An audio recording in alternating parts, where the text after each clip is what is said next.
jõud teise ning kolmanda koha võistkonnale auhinnad üle anda ning C2 women klassis siis täna kolmas koht kuulub tulemusega 13 tundi 55 minutit 49,8 sekundit võistkonnale koosseisus Meeli Laos ja Liisi Laos.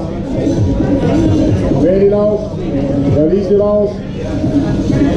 Ja teine koht võistkond Perekond, tulemus 13.26, 32,0 Signe Kaasik ja Rita Kivila. Signe Kaasik, Rita Kivila, Meeli Laos, Liisi Laos.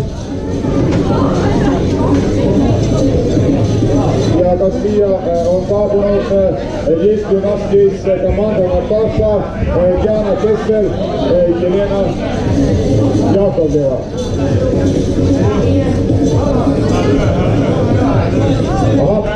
Liisi ja Meeli jõudsid siia, nii et naiste 8 kanuude klassi tänavused kolmandad Meeli Laos ja Liisi Laos.